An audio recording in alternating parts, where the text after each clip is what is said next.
Our brand new home burned down in a massive fire just 6 months after we moved in.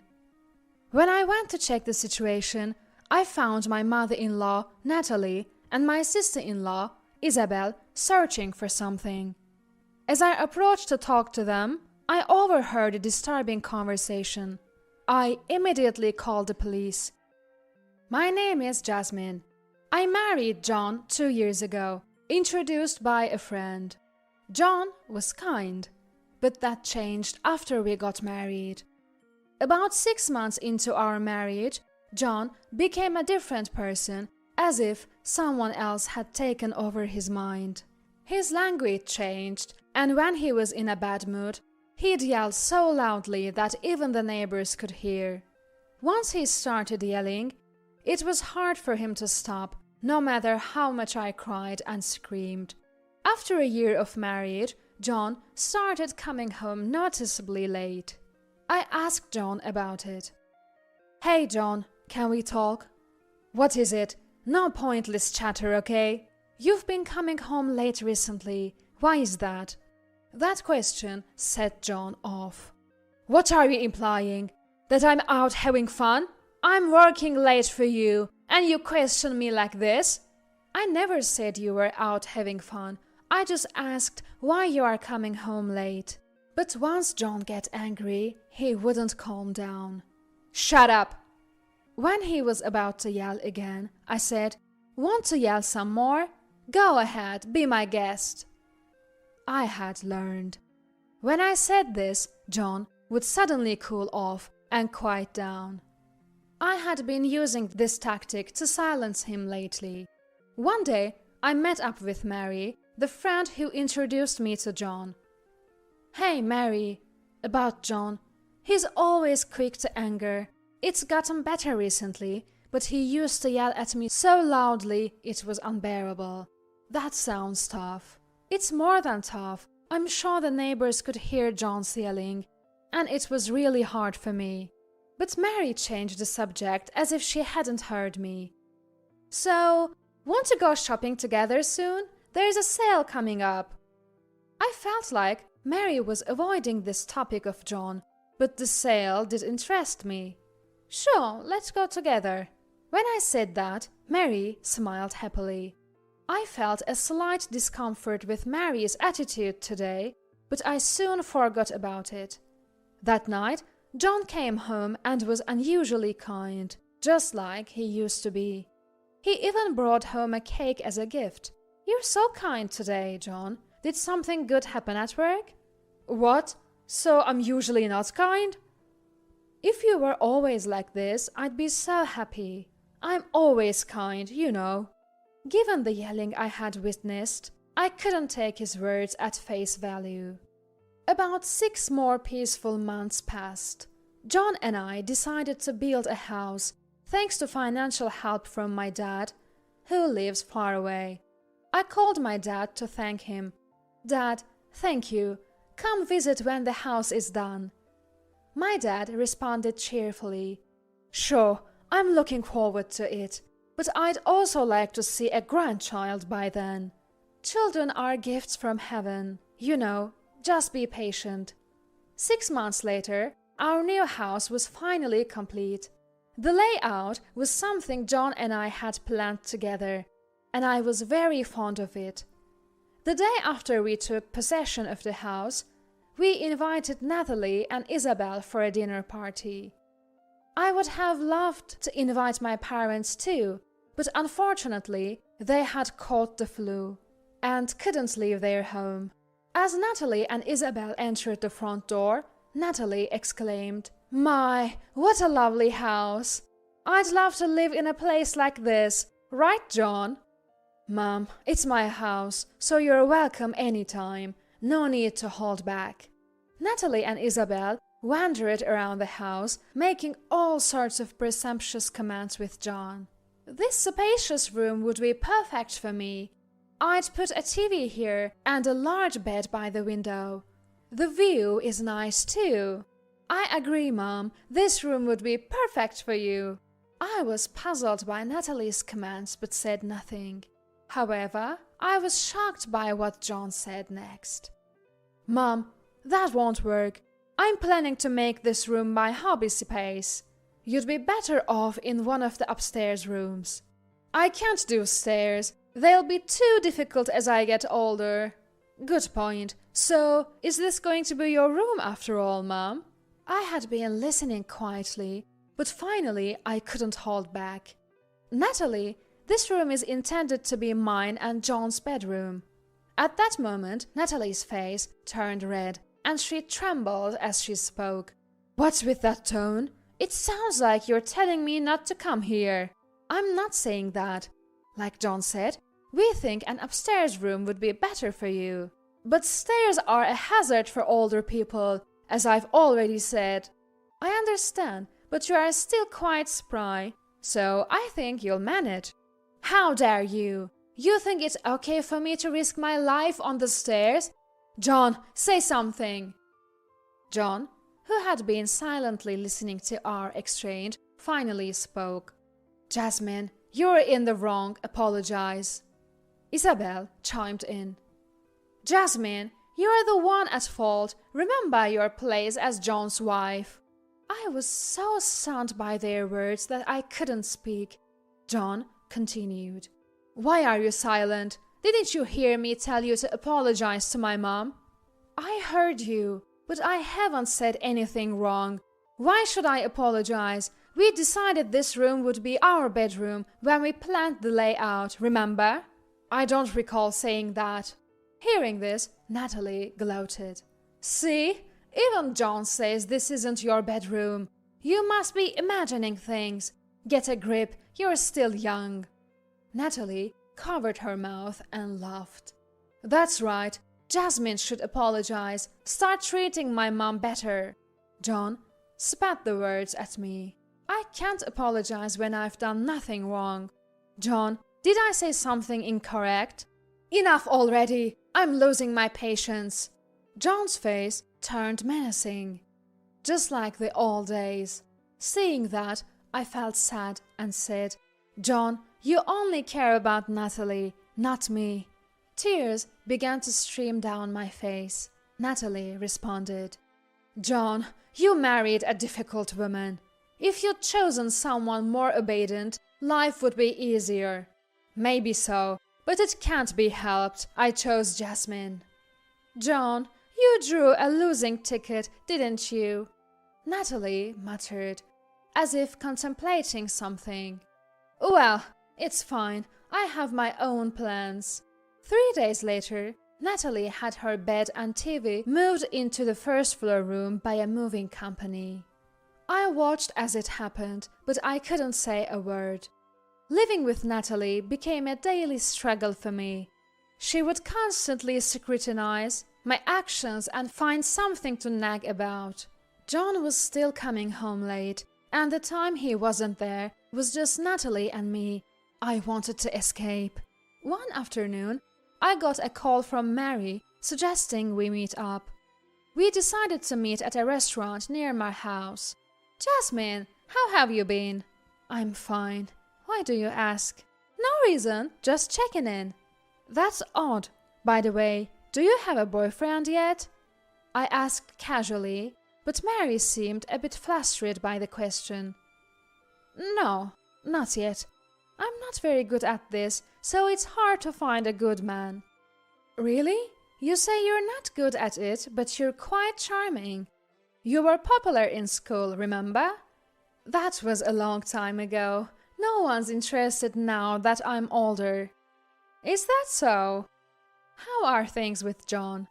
"Not great. He comes home late and barely talks to me." Mary had previously avoided talking about John, but this time she brought him up. She seemed somewhat relieved after hearing my words. "Mary, you looked relieved just now. Why?" Mary said with a shocked expression, "You're overthinking it. Why would I need to look relieved?" "I guess you're right." I then told her about how Natalie had forcefully claimed the best room in our house and how John had insisted that I apologize to her. Mary responded, "If you're going through all that, Why not just get a divorce? I would for sure. I might seriously consider it if something else happens. You should definitely get a divorce. Divorce, divorce. I laughed at Mary's repetition of the word. Why are you saying divorce so much? It's like you want me to get one. I don't want that, but it's sad to see you like this. So, you think I'm pitiful? You are. You should get a divorce. Haha, there you go again. I laughed, and so did Mary. But something about her laughter felt off. After that day, Mary and I started meeting more frequently for tea parties. I didn't want to see Natalie at home, so these tea parties became a perfect excuse to get out. About 6 months after moving into our new house, I was on my way home from a tea party with Mary. Fire trucks were rushing in the direction of my home, sirens blaring. I thought there might be a fire and hurried home to find several fire trucks surrounding my house, which was engulfed in flames and black smoke. Firefighters were aiming their hoses at my house. I ran towards it, but was stopped by a police officer. "This is my house! Natalie might be inside, let me in!" The officer grabbed my arm and said, "We've confirmed that no one is inside. It's too dangerous to let you in." About 3 hours later, the fire was finally put out, but most of the house had burned down. Natalie and Isabel showed up, and I said to Natalie, "I'm glad you're safe, Natalie." "You should be glad you were out. You have an alibi."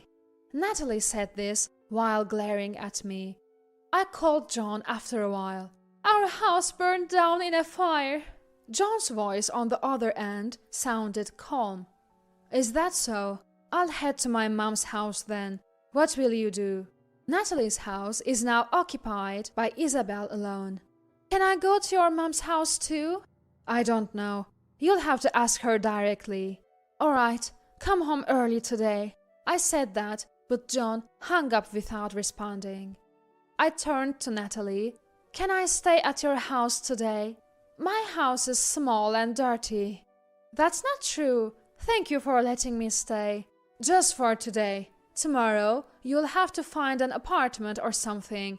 John is a different story." I was stunned by Natalie's words. "Okay, understood." Despite our house burning down, John returned to his mother's house at his usual time. "I told you to come home early today." John didn't say anything. "All your work clothes burned up too."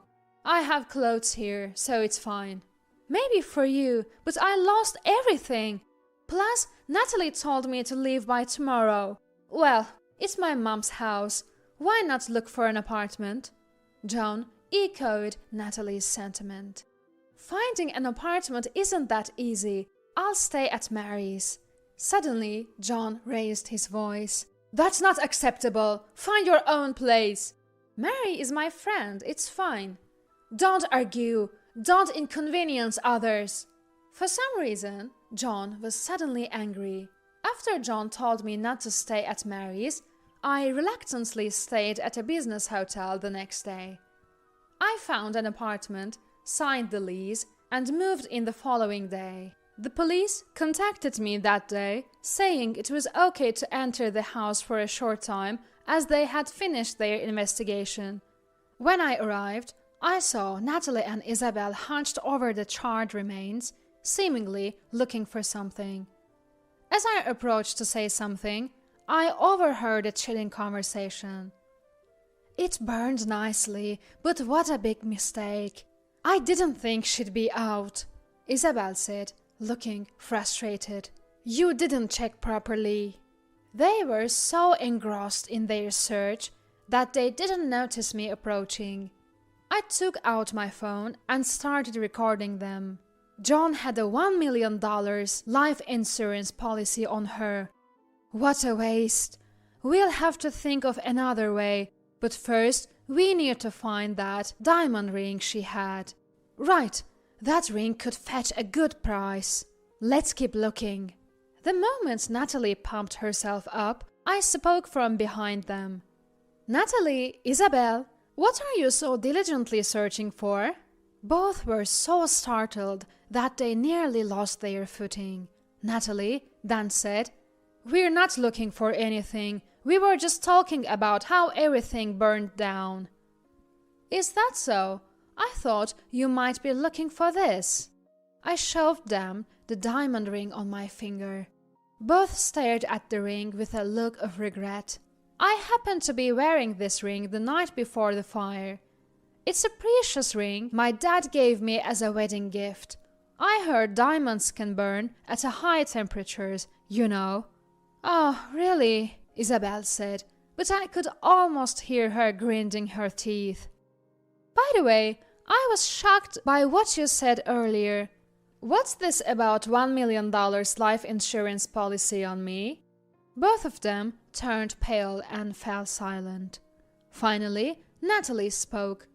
"We were just saying that you never know what could happen, so it's important to have life insurance."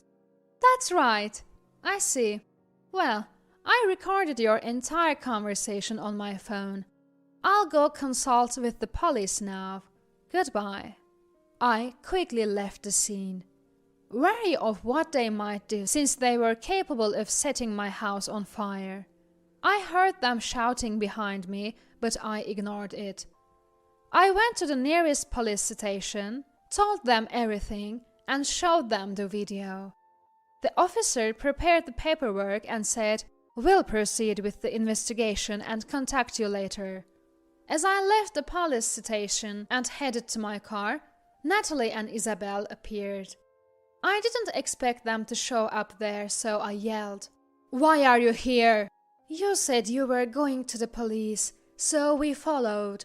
We have a favor to ask." "What is it?" "It's hard to talk here. Can we go to my house?" "I can't do that. I feel threatened. If you have something to say it now." To my surprise, Natalie apologized on the spot. "Jasmine, this is all a misunderstanding. We apologize for our poor choice of words. Can you please withdraw your complaint?" Isabel also apologized deeply. "It's too late for that." Natalie started crying loudly, even though we were in a police station parking lot. "I'm leaving. You should hire a good lawyer." I got into my car and drove away. When I returned to my apartment, I was shocked to find John sitting cross-legged in the hallway. As soon as John saw me, he stood up and said, "Jasmine, about my mom, can you forgive her, please?" It seemed Natalie had contacted John. "Why would I? My house burned down." "There's no evidence my mom did it." "I have evidence." I showed John the video on my phone. He watched it, then fell silent. "Well, anything to say?" That was the moment I said that. John snatched my phone and deleted the video. "Don't you get it? The police already have a copy." John began to apologize deeply. "Please forgive me." Looking at John, I thought, like mother, like son. Like I told Natalie, you should hire a good lawyer. "Now go, or I'll call the police." I entered my apartment and closed the door. John kept pleading from outside, but eventually gave up and left when I ignored him. The next morning, Mary contacted me and said she was coming to my apartment. As soon as Mary arrived, she began to cry. "Jasmine, I'm really sorry. I've been betraying you all this time. I heard about your house burning down from John, but it seems like John is involved, and I can't betray you anymore." I was confused. "What are you talking about? I don't understand." "I've been seeing John almost every day." Hearing that, my vision went white. "I'm really sorry." Mary broke down crying, but I was the one who wanted to cry. After calming down a bit, Mary began to explain. "Actually, I used to date John, but my parents didn't approve of our marriage, so we broke up. That's when I heard you were looking for a boyfriend, so I introduced John to you.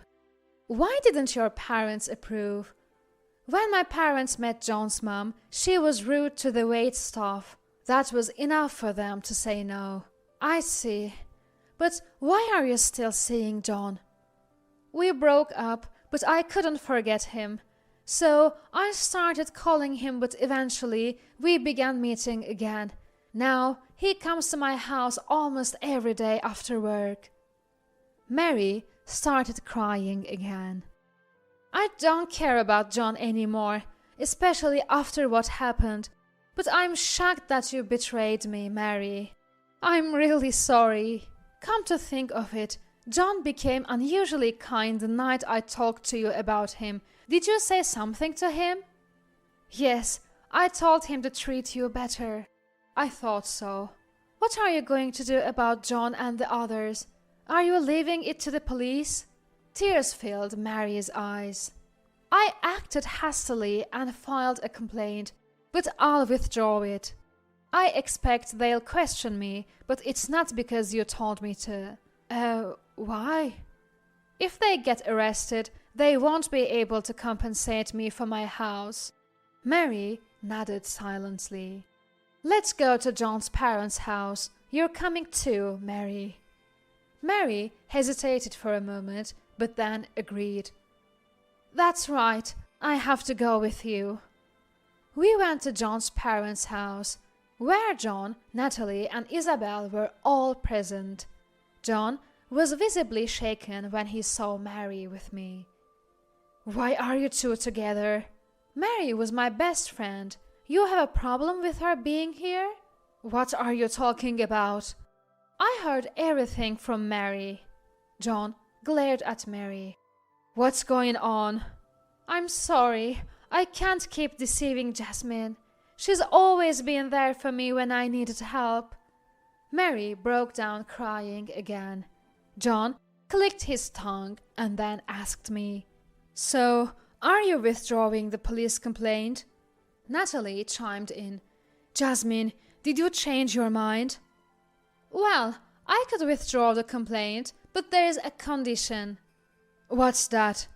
You'll compensate me for the cost of rebuilding my house. John looked pained. You can take out a loan if you can't pay it all at once. If you can't, the police complaint stays. That's easier said than done.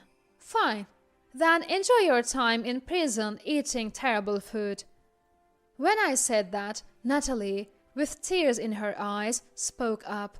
All right, the three of us will work hard and make monthly payments. Please don't send John to prison. I'll work too, please, Isabel added. Hearing them, John finally seemed remorseful and nodded. Okay, I'll work hard to pay you back. But that's not all. What do you mean? You used to come home late, claiming it was work, but you were meeting Mary every night, right? I'm divorcing you and will seek alimony. John was stunned. We're done too. Mary nodded, crying. Okay. John also started to cry. A few days later, I visited a law firm through a referral and started the divorce process. I also had them draft an agreement for the repayment of my burned-down house. If the police determine that Natalie and the others are responsible for the fire, they will be arrested regardless of what you say. Are you okay with that? I smiled and answered, Yes, I'm fine with that. If they get arrested, so be it. The lawyer gave me a wry smile. 2 weeks passed, the divorce was finalized, and the alimony I sought from John was a substantial amount. After that, John, Natalie, Isabel, and I were questioned by the police several times. I apologized to the police for causing trouble based on a joke Natalie and Isabel had made, but the police were professionals. In the end, all three were arrested, found guilty, and received prison sentences despite being first-time offenders. Years passed, and after serving their sentences, They were released. I immediately met with Natalie and the others to demand repayment for my house and alimony from John. How does it feel to be a criminal? How was the prison food? Did you come here to just mock us? Well, that too, but mainly to remind you about the payments. Please make them promptly every month. John sighed.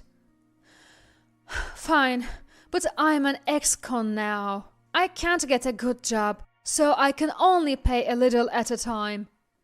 That's okay. As long as you make consistent payments, that's fine. And don't forget about compensating for the house you burned down.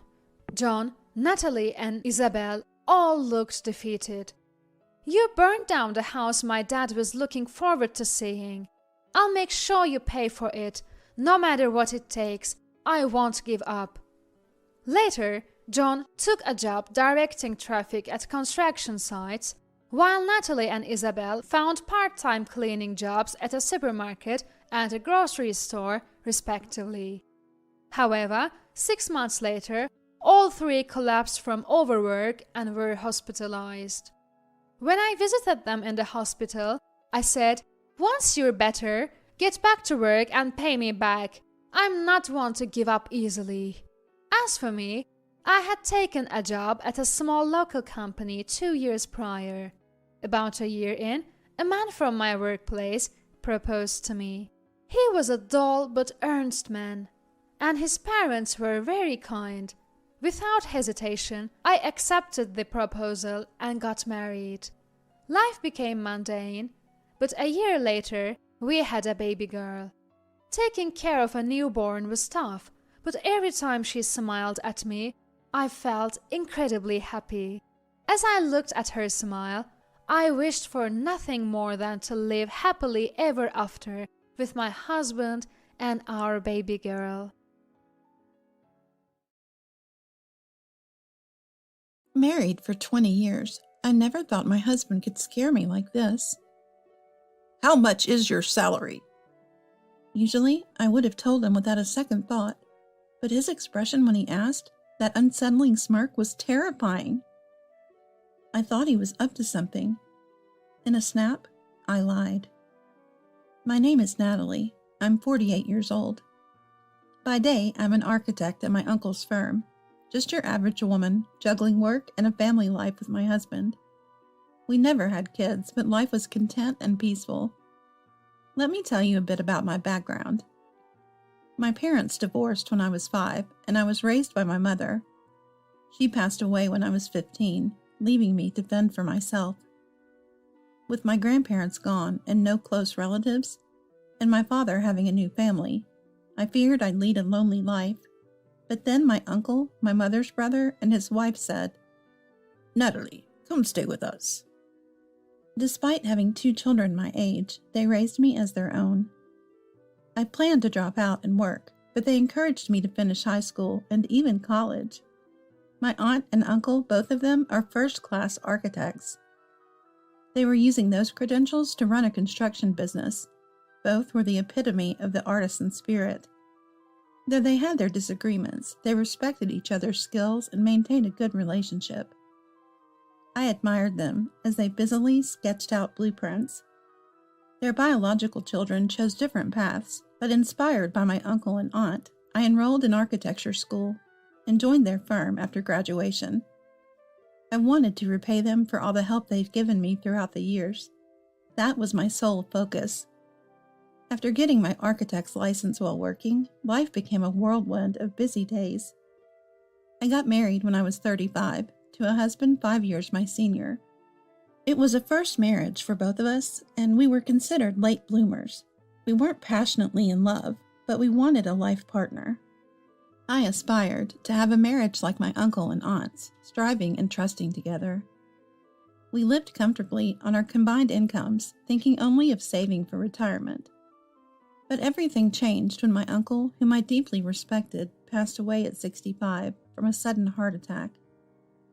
My aunt, though she appeared strong, was deeply affected. They had faced many challenges together in building up the business. The sorrow my aunt must have felt was profound.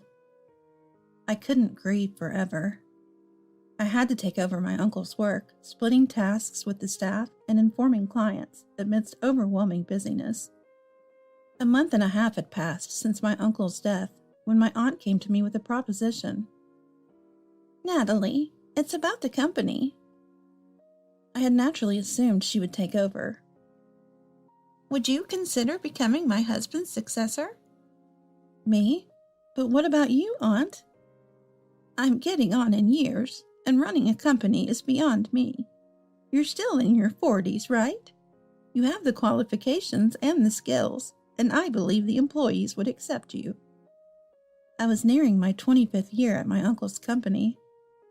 I did have a good understanding of the business, and I was confident in my work, feeling like a veteran. But the responsibility seemed overwhelming.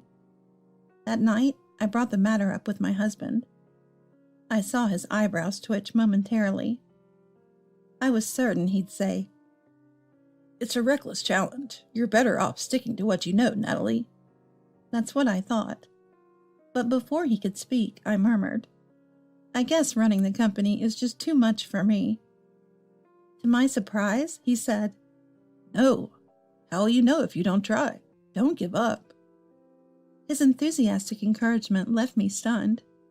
My husband was usually calm, reserved, and quiet. Yet there he was, leaning forward, shaking my shoulder as he urged me on. "But running a business is tough, isn't it? I've only ever worked in technical roles." "What are you talking about?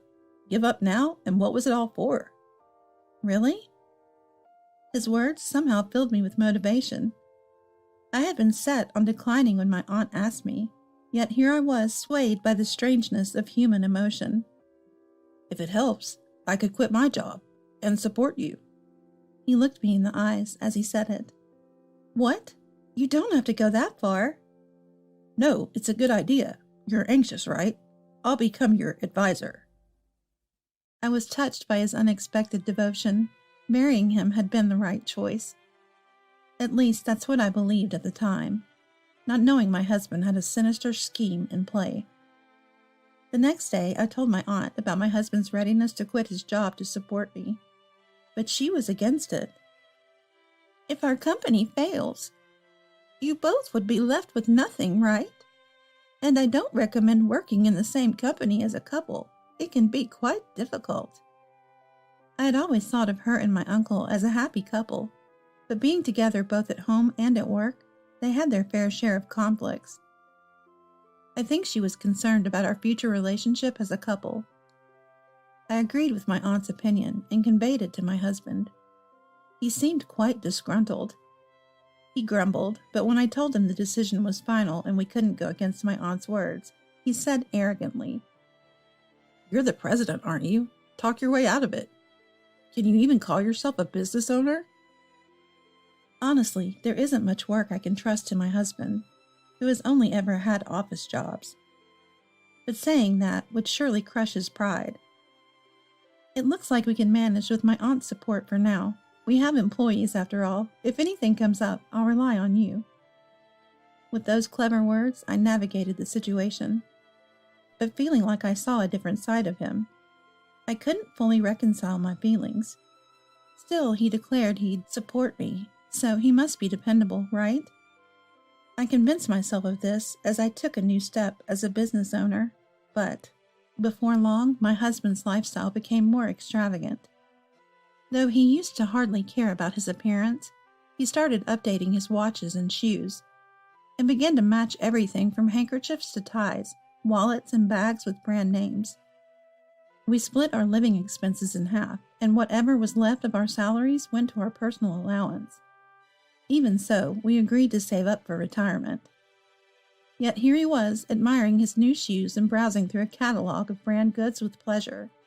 "Did you buy something again?" "Looks cool, right? Cost me $3,000. The shoes did seem nice indeed, but he had just bought a $7,000 watch last month. It felt like too much luxury to me. "Is it really okay to spend so lavishly?" "What are you talking about? You, the president, live modestly, so I'm the one keeping the economy going." His logic baffled me, but since it was technically within his financial means, I decided to hold my tongue. However, his behavior only grew more intense. Next month, my folks are heading to Canada for a trip. What? Another trip? The in-laws' third international journey this year. Last time it was Mexico, before that Cuba. Isn't it too much, even if it's nearby? I couldn't imagine the in-laws living on an old age pension affording this luxury. They ran a small store in the countryside and lived mainly off farming. Now retired and having sold all their land, the money from that couldn't have been substantial. The old age pension must be just Social Security, I thought. Where could they get that money? I accidentally voiced my concern. My husband, with a smug look, said, "Of course, I'll take care of it. It's filial piety, you know." Have you ever done anything like that before? What are you talking about? Now that we've got a little extra, spoiling our parents is our duty as their children, right? Oh, Natalie, you wouldn't understand since you don't have parents. My husband taunted me about not having parents. I couldn't remember a time when he had ever belittled me like this. Stunned, I just stared at him. Oblivious to it all, he sat there with a carefree expression. Changing the subject, how much does a CEO make a month? As he leaned in close, his eyes seemed to turn into dollar signs. You must be raking it in, right? I'll give all my pay to my parents, and we can live off your salary. I can even manage our finances for us. Come on, hand over your banking card. His hand reached out slowly. No way. I'm not telling him a thing. My monthly salary? $1,500. You're joking, right? That's the truth. Our company isn't that profitable. Huh, and you agreed to be CEO for that? Yes, I did. The company means more to me than money. With that, I locked myself in my room. From the beginning, his target was my money. Urging me to take the CEO position, saying he'd support me, it was all for money. You could tell from those persistent, insidious eyes. I could no longer trust my husband, but that wasn't the end of it. The next day, the in-laws came at me fiercely. How dare you, as a wife, not let your husband control the finances? David, my father-in-law, started the call yelling at me. Then Maria, my mother-in-law, followed with a barrage of sarcasm. You know what? I think you're a bit confused. You became CEO because our son has been building a happy home, haven't you? Don't get above yourself. The in-laws used to be as calm as my husband. They weren't the kind to meddle in our affairs, let alone berate me with petty complaints. Surely my husband must feel that my claim of a $1,500 salary is a lie. He must think I'm hoarding money and hiding it from him. That's why they want me to come clean and hand over whatever money I have without lying. Money truly has the power to drive people mad. I witnessed its frightening effect firsthand. Just when I thought of keeping my distance from my husband and in-laws, an incident occurred. The president has a visitor. I was sorting through documents when the receptionist approached me. I wasn't expecting any appointments today, but then again, there could be something. As those thoughts crossed my mind, the receptionist looked uncomfortable. Who is it? Well, it's your husband and his parents. They were furious, demanding to see me right away, so she ushered them into the reception room for the time being. I sighed deeply, and my aunt, who had been watching, said, Natalie, I'll sit in with you.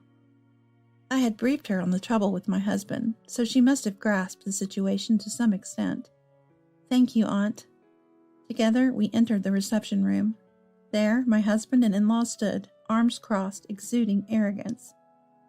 Natalie, is it true you only make $1,500? Are you hiding more from us? My husband yelled, slamming the desk with force. Then David spoke up. If you're only making $1,500, you must be quite the incompetent president, hey? And Maria continued. My son has been a dedicated corporate employee for over 20 years. Why don't you fire that incompetent president over there? At the in-laws' remarks, my aunt couldn't help but cover her mouth with her handkerchief. She was probably holding back laughter, but I wasn't in the mood to laugh. The thought alone was terrifying, being legally tied to such unreasonable people. That's right, fire her, and make our son the president now. His salary will be $10,000 a month. We wouldn't mind being board members, too. A modest $5,000 a month will do. The in-laws were ranting at will. Indeed, my husband had been a steady and serious corporate worker. Or rather, his seriousness was his only trait, having nothing else that stood out. Hence, he remained a general employee without a title to this age. Still, I believed him to be quite sincere and gentle, which was why we stayed together as a couple. Could there be such a betrayal? I was at a loss. Perhaps he got the wrong idea, thinking he became someone important because his wife became the president. The in-laws were just ordinary folks from the countryside, but their transformation was shocking. It was as if they had been replaced by someone else entirely. While I stood dumbfounded, my aunt quietly sipped her tea. Whether she was angry or simply dumbfounded, her expression gave nothing away. However, one thing was clear. She was pondering something in such moments. After the husband and in-laws had their say, my aunt quietly placed her cup down. I've heard what you all had to say. So, Mrs. President, shall we begin the job interview? Her smile was kind, but her eyes sent a silent message that was loud and clear. Yes, we should. After all, you've come all this way. I decided to go along with my aunt's strategy. That's right, they were job applicants, weren't they? As a company representative, I needed to treat them with due respect. Let's start with you. Please tell me your name, age, profession, and a brief work history. As I addressed my husband, the in-laws looked like they were about to explode. What are you saying? Speaking to your husband like that? What kind of tone is that? A wife should not be so presumptuous. Don't you know your place? I cut off the in-laws sharply. I was speaking to this gentleman here. If you're not involved, please remain silent. The in-laws, who had been sitting passively like statues, were visibly shocked by my unexpected retort. My husband was agape, his face a picture of utter confusion. I wondered if he could manage a coherent response in this interview at all. What kind of work did you do at your previous company? I asked my husband again. What's with all the sudden questions? I've been earnestly and steadily working at my current job. I'm asking about the nature of your work, not your attitude towards it. Please stick to the question. It felt like a grueling interview that would surprise even a seasoned job seeker.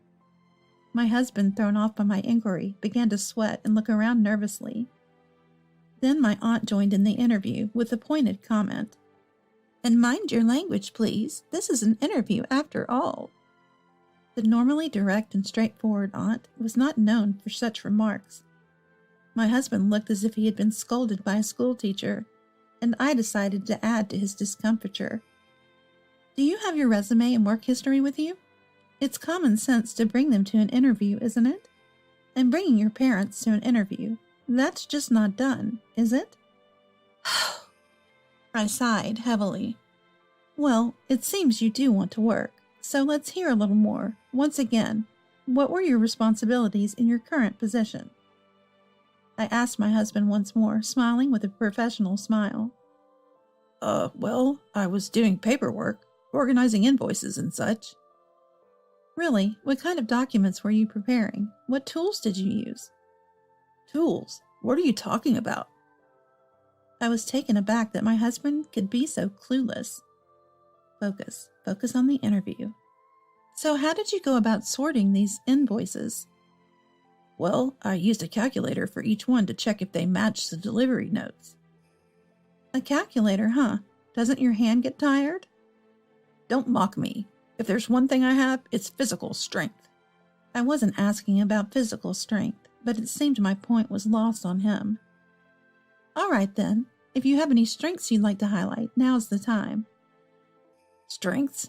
Being your husband and taking care of things is my charm, isn't it? You should just relax and leave things to me. I exchanged a wry smile with my aunt. Maybe it was time for the final counterattack. Do you take your work lightly?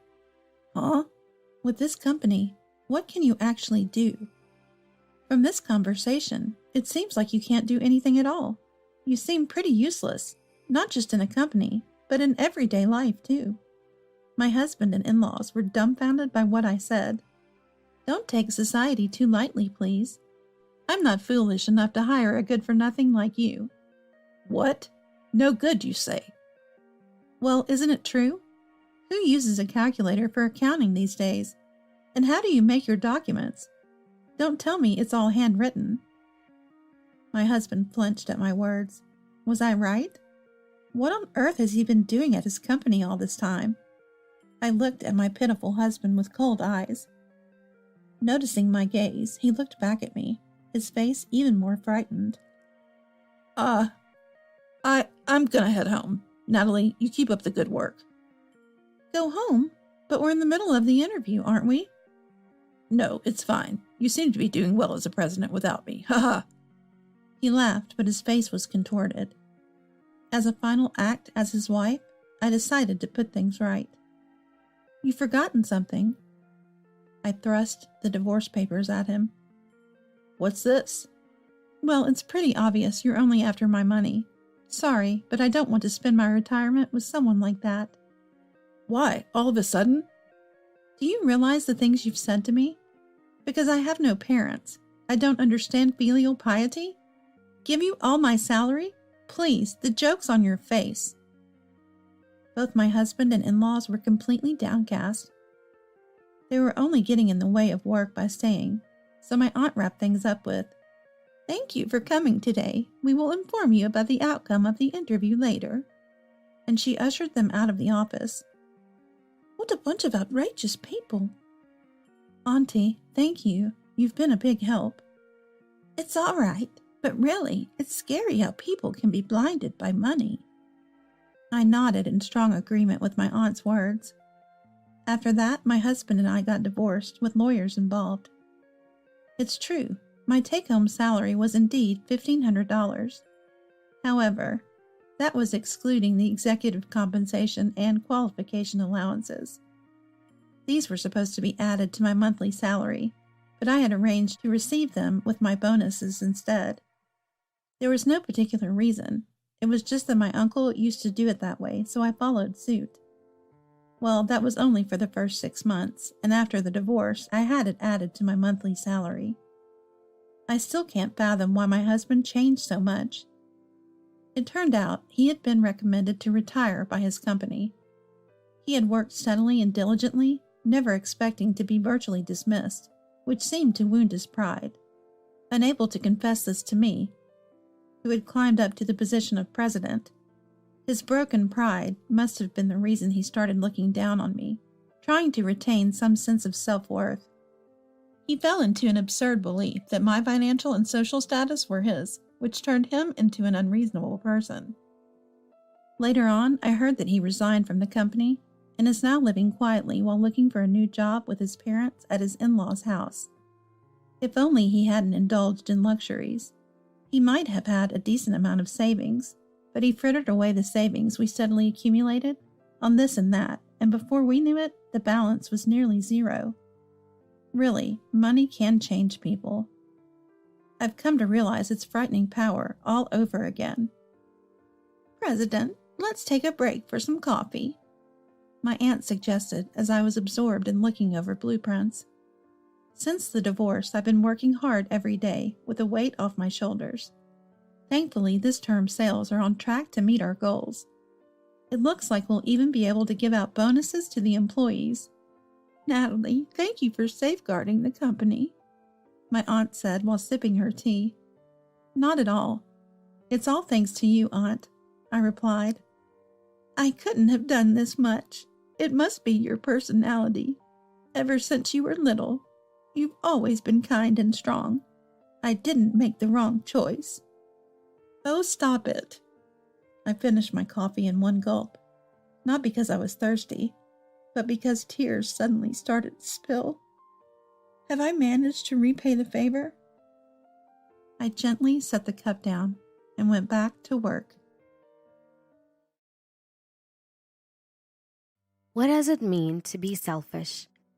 It's acting without considering others, doing whatever you please without a thought for those around you. It might feel fine for the person doing it, but it's unbearable for those on the receiving end. I bet one day such a person will have to pay the price for their actions.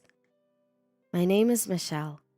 I married Matthew 3 months ago, and we're enjoying our newlywed life. But there's a troublesome relative in the family, so it's not all perfect happiness. Matthew and I have been friends since we were kids, and believe it or not, our parents promised each other we'd marry when we were born.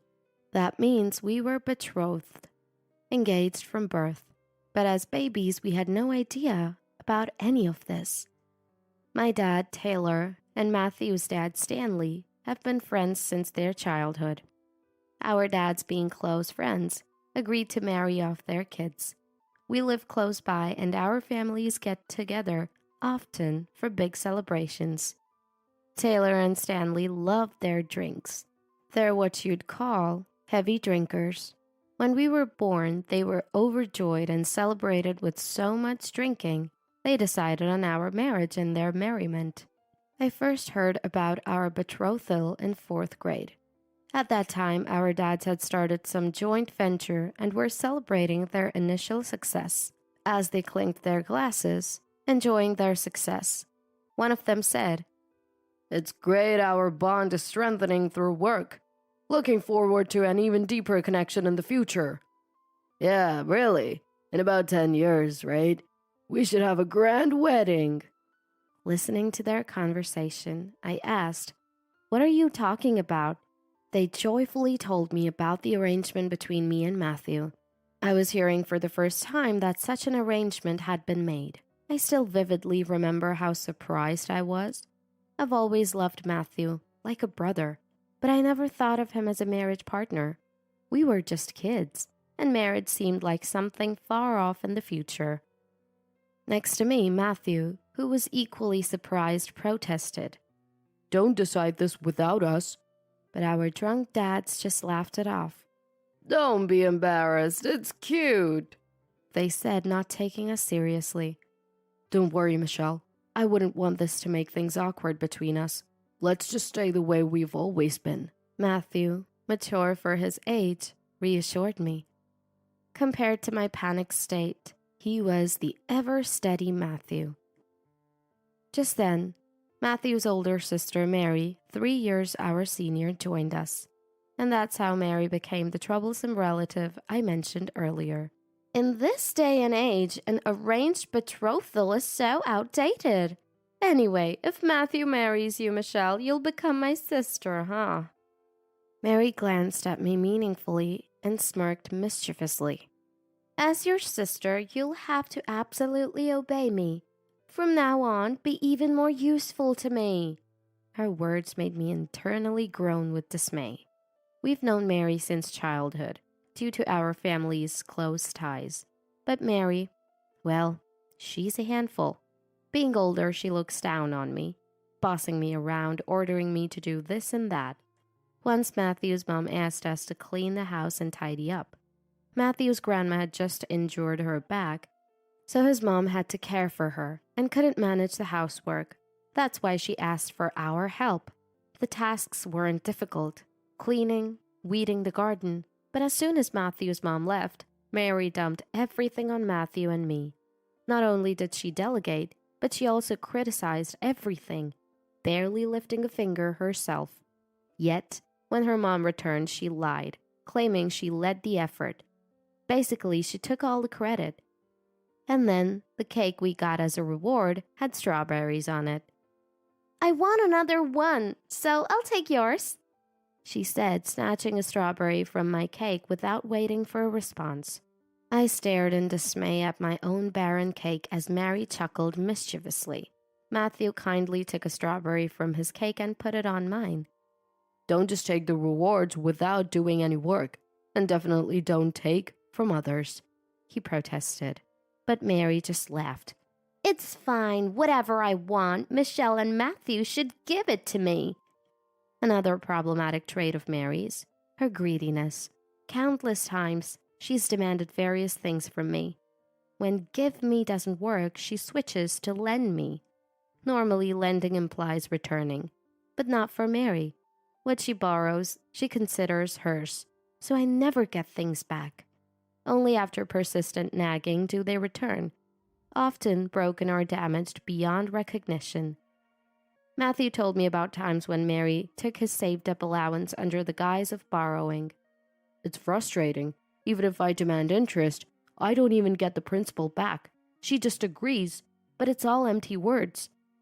Matthew, unable to bear it, once went to their parents to complain, but when it came to getting his money back, "There's no money to return," was all he got. Although her parents ended up repaying the money, Mary showed no remorse. Despite all these past troubles, being told to be more useful to her was the last thing I wanted. Matthew and I exchanged looks and heaved a big sigh. Time had passed since we first learned about our betrothal. But as Matthew suggested, we continued our relationship without overthinking it. Being with Matthew was comforting. I could be myself and it felt right. I had always refrained from seeing him as anything more than a friend. But an incident in my sophomore year of high school changed that. Troublesome Mary was up to her usual antics. This time she had fallen in love during her college years. The object of her affection was a year senior to her, and Mary had apparently researched everything about him. "Michelle, the guy I've fallen for seems to be your friend's older brother. As your future sister-in-law, you should help me out, right?" Mary demanded my cooperation in her usual forceful, one-sided manner. How many times do I have to say, Matthew and I are just friends, not planning to marry? And who knows if you'll really be my sister-in-law, Mary? "Oh, whatever. Now your job is to recommend me to him through your friend. Make sure he knows how amazing I am." It was no use. She never listened to anyone, but always pushed her demands. I had tried to refuse her countless times without success. Logical arguments didn't work, and ignoring her only led to her creating a scene, leaving me mentally exhausted. So I had no choice but to go along with Mary's request. "I'm sorry to bring this up." I apologized to my friend as I relayed Mary's request. Reluctantly, I praised Mary to my friend. I hoped they'd refuse, but to my surprise, my friend took the story to their brother, and Mary ended up dating the guy. Mary was thrilled and praised me. "Good job! You must be happy to be useful to me," she said condescendingly without a hint of gratitude. Half a year later, Mary unleashed a torrent of insults at me. "What's wrong with that guy? Why did you set me up with such a loser, you useless thing? Give me back my time, you thief!" It turned out she was blaming me because her boyfriend had broken up with her. My friend told me Mary was, as expected, extremely demanding, always late for meetings, and frequently canceled plans at the last minute. Mary only ever bragged about herself, and her stories were always shallow. Even her patient boyfriend had reached his limit and decided to break up with her. In their final conversation, he left Mary speechless with his retorts, but I ended up facing the full brunt of the aftermath. Troublingly, my friend's brother, the one who dated Mary, complained to me, the one who introduced them. That alone was understandable. But shockingly, he demanded that I date him as an apology. Caught off guard by his irrational demand, I was at a loss for how to respond when Matthew showed up. With a firm stance, Matthew spoke up for me and managed to ward the guy off. "Don't bother my important childhood friend any further." Matthew's final words, "my important," struck a chord in my heart, and I began to see him in a different light. My feelings, initially faint, grew into a significant wave over time, but I didn't know how to express them to Matthew. Eventually, reconciling with my feelings, I joined Matthew at the same university. I studied science while Matthew pursued arts. Though in different departments, we both enjoyed our campus life. I was engaged in research that piqued my interest, achieving some results. While writing a paper on my findings, I consulted Matthew for his literary skills. But then, another incident, predictably caused by Mary, occurred. Mary, who had graduated but failed in job hunting and was taking a gap year, made it to an executive interview at a company. At last, a company recognizes my worth. The ones that rejected me will be bankrupt by tomorrow. You two must be job hunting too. Learn from me and strive harder. However, after returning from her triumphant interview, Mary threw a fit. Seeing me at Matthew's house, she turned furious. Your nonsensical stuff sabotaged my job hunting. What are you going to do about it? I thought I finally found a job. Take responsibility. Confused by her accusations, I managed to calm her down and uncovered a shocking truth. For her interview, Mary had falsely claimed my research paper as her own achievement. She had copied the file I gave to Matthew for proofreading and presented it in her interview as her accomplishment, which got her to the executive level. However, having only skimmed through it, she couldn't answer the in-depth questions from the knowledgeable interviewer. It was a miracle she got through the first round, but the world doesn't work that smoothly forever. Confronted by the interviewer's suspicions, Mary finally confessed that the paper wasn't hers.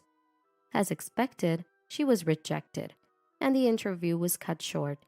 The interviewer's last words, "You are a disgrace," crushed Mary. Shocked that Mary had stolen my research, I faced her tantrums. How are you going to make this right? It's all your fault I didn't get the job at that company. Mary's shameless accusation left me stunned. That's when Matthew, slamming his fist on the table, furiously retorted at Mary. How dare you steal Michelle's hard work and then say something like that? I can't believe how senseless you are. Don't mess around.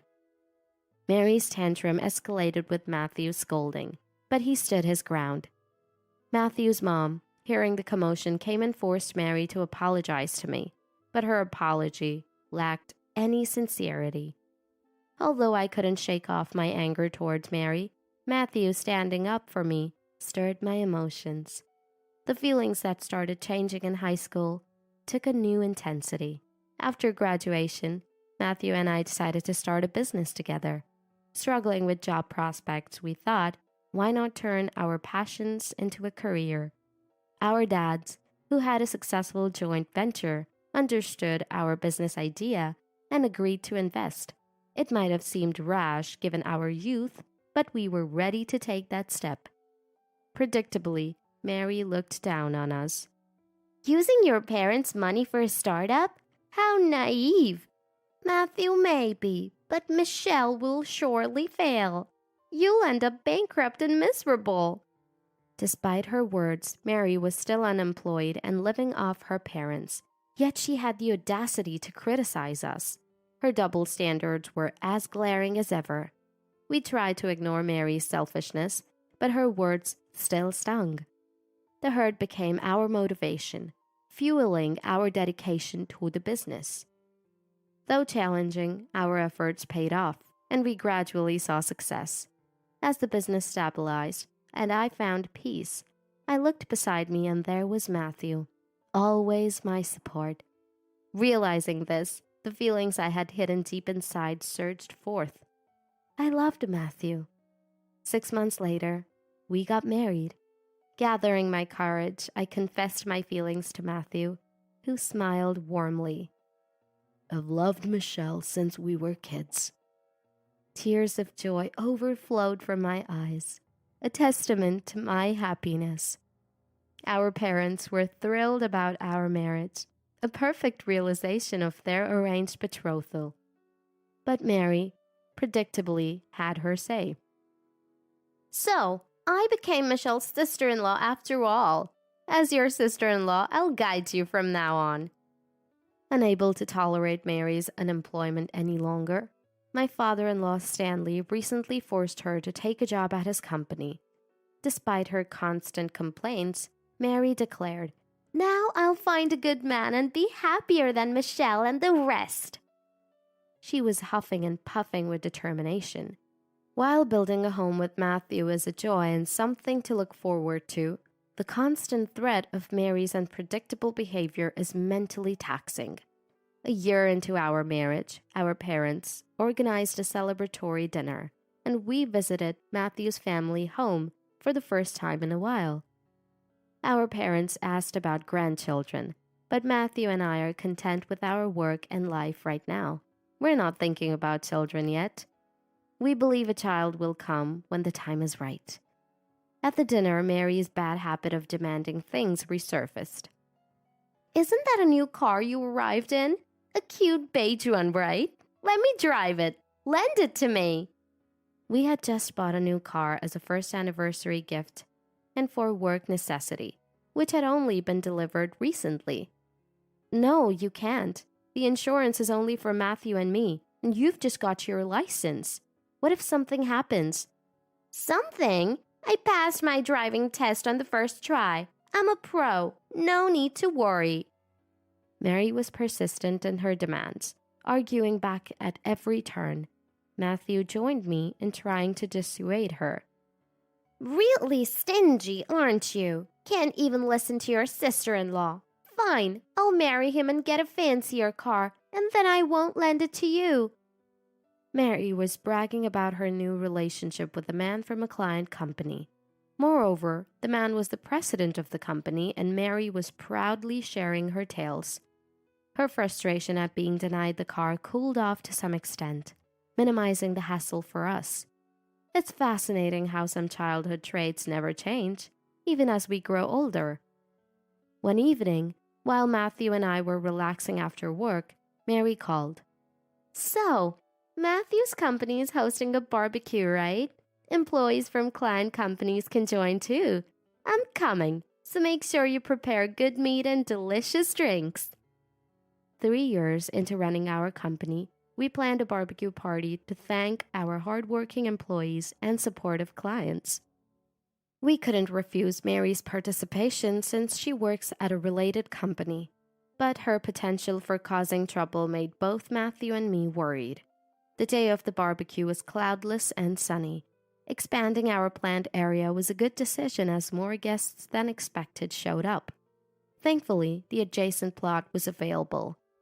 The barbecue kicked off with Matthew's toast, was lively with the smell of grilling meat and vegetables, the flow of drinks and buzzing conversations. Mary, claiming to be famished, was devouring meat and downing several beers, her steps becoming slightly unsteady. As the party moved into its latter half, Mary, seemingly satisfied with her meal, started to pester me. "So, you're able to host such a grand event. You must be making good money. I guess it's all thanks to Matthew being capable, right? What do you even do, given how incompetent you are?" "I'm working hard alongside Matthew. I contribute quite a bit, actually." "Getting cocky, aren't we? The most you can do is cook meat and veggies like this."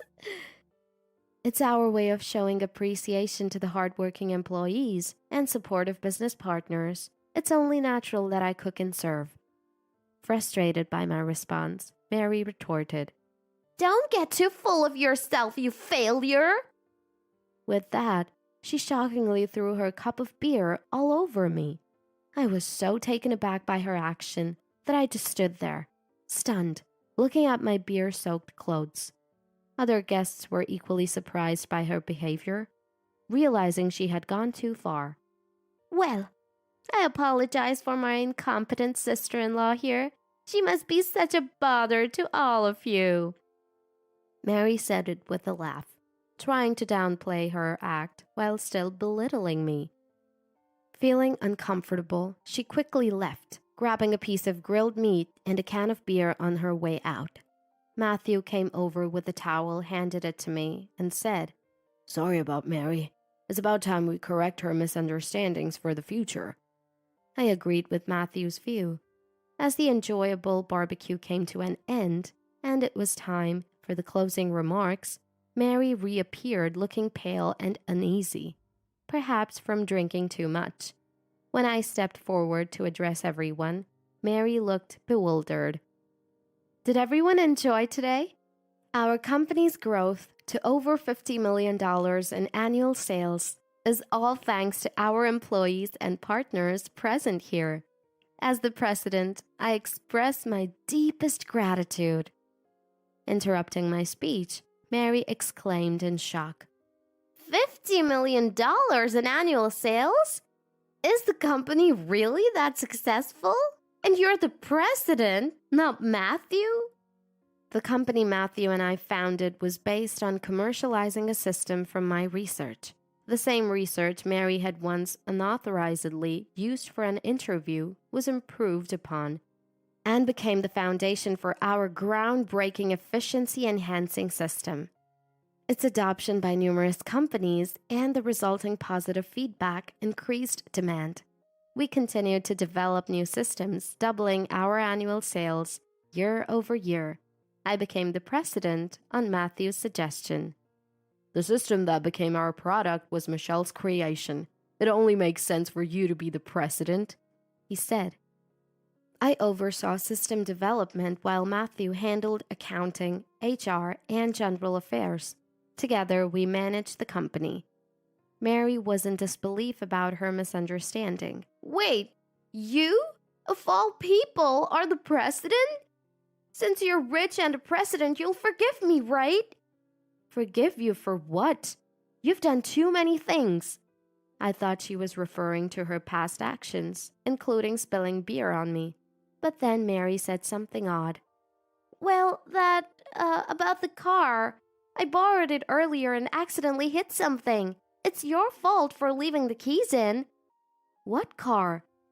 We didn't come by the car today since we knew we'd be drinking. Stop kidding. It's your cute beige car, right? The one with the license plate 138 GPT-4? That's not my car. Mine is 139 GPT-4. And like I said, we didn't drive here today. While we were talking, a cry came from the parking area. My car is all banged up! I immediately understood what had happened. The owner of the car, a president from one of our client companies, had a vehicle with the same make, color, and nearly identical license plate as mine, differing only by one digit. Mary had mistaken his car for mine, taken it without permission, thinking the keys were left in, and caused an accident. Suddenly, someone pushed through the crowd towards Mary. How could you do something so foolish? Michelle and the car's owner are both important to me. Insulting them, throwing beer, and driving their car without permission, causing an accident? That's insane! I can't be with a woman like that. We're done. It was the president Mary was dating. Tearfully, she clung to him. I'm sorry. Don't break up with me. The keys were in the car. So you think it's okay to enter someone's house and take their belongings just because the door is unlocked? That's called theft. Mary, unable to counter his irrefutable logic, began to tremble. And you've been drinking. That means you drove drunk. Theft, drunk driving, and causing an accident? I have no choice but to report you to the police. Michelle, Matthew, that's okay with you? I quietly nodded in agreement. Mary was reported to the police and taken away. Her unauthorized use of someone else's car was clearly theft, and she also faced charges of drunk driving and failure to report an accident. She was detained for a few days for theft, and due to the accumulated penalty points for previous violations, her license was revoked, and she was fined a substantial amount. Despite having her license for a short time, Mary's reckless behavior had accumulated enough points to warrant revocation. The car's owner, showing some leniency perhaps out of consideration for me, decided not to press charges for theft, but insisted on being compensated for the repairs. Mary, burdened with fines and repair costs, was fired by Stanley in a fit of anger, leaving her job and forced to take on debt to pay her dues. Without any means to repay, and having borrowed from dubious sources, she now juggles multiple jobs day and night. Meanwhile, Matthew and I refocused on our work, finding joy in creating new things and helping others. We're also starting to think about expanding our family. Perhaps this time next year, we'll be a family of 3, with Matthew and I happily struggling with our new addition. These are my thoughts as of late. My name is Katie. I've been married for 2 years, and life with my husband Otto has been fairly enjoyable. Otto, the second among his brothers, is an easygoing and cheerful guy with many friends. Do you think we should bring a gift for the in-laws, since your brother and his wife live with your mom? Should I prepare something special? Why? It's not necessary, right? They live together after all. When I asked about a gift for the marriage introduction visit, Otto's unhelpful response made me a bit anxious, but I decided to research and prepare something myself. Upon our arrival for the introduction, Otto's mother, Briar, greeted us at the entrance with a warm smile. As she led us to the living room, I felt a sudden urge to use the restroom, so I excused myself, passing by the kitchen on my way. Unnoticed, I overheard Briar, who had just followed my sister-in-law into the kitchen to make coffee, speaking in a completely different tone.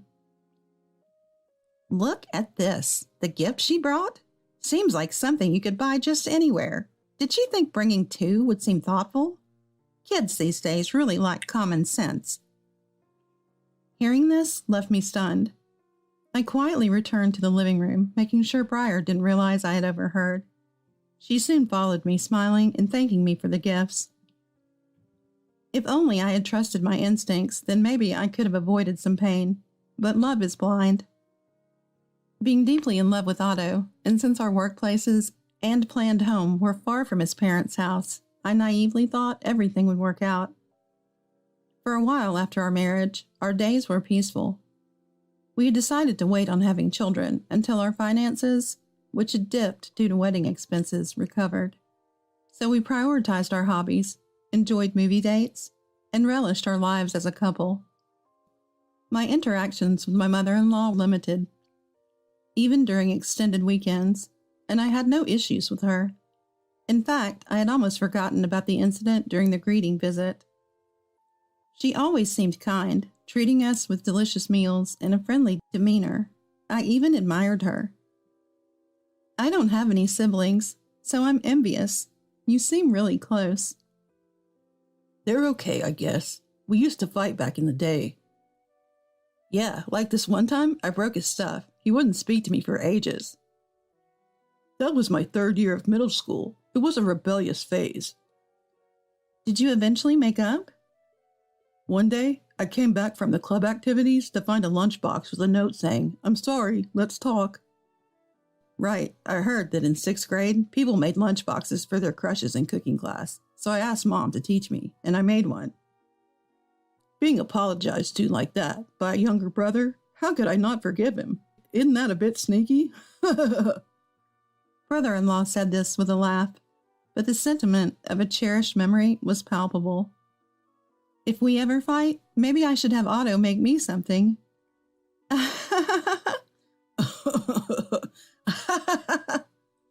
We all laughed together, and I didn't even notice that my sister-in-law wasn't there.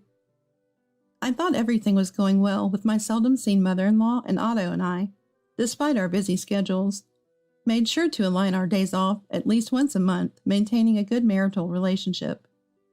One day, Otto called to say he'd be late due to overtime and didn't need dinner. I decided to treat myself to some gourmet takeout, a bit pricey for a single serving, and returned home feeling excited about enjoying some alone time. As I approached my apartment, I noticed a figure standing at the entrance. Briar? There she was, my mother-in-law Briar, looking grumpy and holding bags in both hands. I should have called before coming, but it was a bit of a sudden decision, she said. Upon noticing me, Briar's face softened into her usual kind expression. Surprised by her hesitant demeanor and unexpected visit, I nonetheless smiled and opened the door for her. It seemed to be warming up, but it gets chilly after dark, Briar commented. Hastily, I turned on the heater and cleaned up the shower room. Briar, why don't you take a shower first? As I offered, I remembered that I only had enough food for one and felt a bit uncertain about what to do. Approaching Briar, she remarked, "This looks delicious. Is it a ready-made meal? Don't you usually cook?" Her tone felt a bit judgmental, considering she had turned up unannounced and now was scrutinizing my purchase. I was taken aback by her attitude. My real worry, though, was about the large bag she brought. I was hesitant to ask, but felt I needed to. With that in mind, I decided to ask. Otto said he'd be late due to work and didn't need dinner, but Briar, are you planning to stay overnight? Her previously kind demeanor vanished, replaced by a sly look. "Oh, you seem displeased. Well, isn't it obvious from the luggage? I'll be staying for a few days," she said, tapping her bags. After Briar went to use the shower, her words about staying for several days echoed in my mind. Despite Otto saying he was busy, I knew I had to inform him about her sudden visit and her plan to stay. I called Otto to tell him about Briar's arrival and asked if he knew about it. "What? I had no idea. I'll check with my brother." As Otto responded, I heard Briar returning from the shower, so I quickly asked him to text me the details instead and hung up. "Making a phone call?" "Oh, just letting Otto know so he won't be surprised when he gets home," I replied with a smile. But Briar's response was unexpected, revealing her true colors. "Huh, you probably just want to get me out of here and ask Otto to do it, right? He's on my side, you know." "What are you talking about?" I was stunned by the change in Briar's behavior, feeling as if even her appearance had altered. "I'll be staying for a while, so get used to it. Now hurry up and prepare dinner." Bewildered, I quickly prepared individual dishes with what I had at home, placing the ready-made meal on a plate in the center of the table. As we began eating, Briar started a long lecture about how Otto, her beloved son, had always been more of a mama's boy than his brother, preferring her over me, and that I should not resist but obediently listen to her. To my dismay, she barely touched the dishes I prepared and finished off the entire takeout meal herself. Then she made herself comfortable in front of the TV. With no sign of Otto returning soon, and our apartment only having a living room and a bedroom, I had no choice but to let Briar sleep in the living room. "Making your mother-in-law sleep on the hard floor of the living room while you take the bed. Modern wives are something else," she sneered. I thought to myself that it was her sudden visit in the first place. "I'll lay out a mat for you," I replied with a smile, quickly took a shower, and retreated to my bedroom, closing the door. "Taking a shower before your husband and going to bed first, too?" she muttered in the living room. I read a message from Otto through the door, thinking, what era does she think we live in? Otto had checked with his brother, and it turned out there had been a big fight between my sister-in-law and Briar. Given Briar's attitude, I couldn't help but feel a deep respect for my sister-in-law who had endured her for years. That's because I've been through a lot in the past few hours. Apparently, my sister-in-law had threatened divorce if they didn't separate, causing Briar to storm out. Caught up in this sudden turmoil, I was at a loss. What will happen in the future? Briar had mentioned Otto being a mama's boy, which unsettled me. Because Otto had said, "Maybe there's been a misunderstanding between sister-in-law and mother-in-law. It's okay for families to fight sometimes." Or something like that. Unable to sleep due to my growing anxiety, I lay awake while Briar, probably exhausted from her journey, soon fell asleep, snoring loudly. Then I heard the entrance door. Otto, after finishing his shower, came into the bedroom. I told Otto I'd been waiting. "I've been waiting to talk to you, Otto, about Briar." "Hey, you're still up." "How can I sleep with all this going on?" I've always been a light sleeper, easily disturbed by the slightest noise, so Otto's nonchalant attitude was frustrating. "Sorry, I'm just really tired." Otto, who falls asleep within 3 seconds, unlike me, quickly drifted off. I had work the next day and wanted to discuss what to do about mother-in-law with Otto, But knowing he wouldn't wake up once asleep, I sent him a message expressing my frustration, asking how to handle mother-in-law and what to do with the keys. Eventually, I managed to fall asleep. The next morning, I woke up to find that Otto had already left for work, likely because he hadn't finished his work due to yesterday's situation with my mother-in-law. In the living room, I found breakfast prepared by mother-in-law. "Oh, sorry." I felt uncomfortable seeing someone else use my kitchen, a sentiment I even held when my own parents visited. To make matters worse, my cherished cookware was burnt at the bottom. "Your husband is already off to work, and here you are, sleeping in and not even taking care of kids. What do you even do all day? Sit down and eat." I was at my limit with her barging into my life, constantly complaining and ruining my favorite pot. "I work every day, and I'm busy. I'm heading to work now."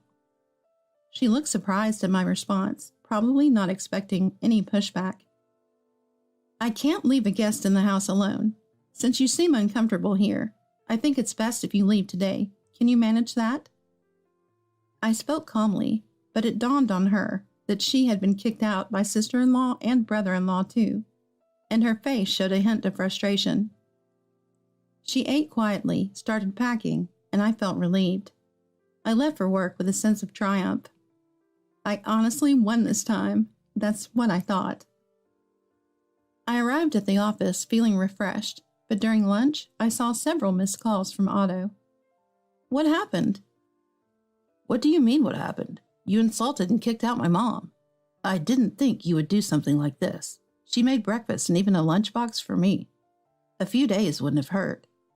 You ganging up on my mom and bullying her? That's just wrong." Otto was furious, having only heard my mother-in-law's side of the story. I tried to explain yesterday's events and the morning's situation, but he wasn't supportive. "Just don't kick her out. She's staying with us for a while, okay?" Mother-in-law's smug face flashed in my mind. I hung up the phone, feeling hopeless. I had never seen Otto this angry before, and it was shocking that he wouldn't even listen to my side. When I got home, my mother-in-law was lounging around, having made a mess. Apparently, Otto had called the management to let her in. She was smug and assertive. Exhausted from work and the previous confrontation, I just wanted to rest, but mother-in-law couldn't care less about how I felt. "You know your place now, don't you?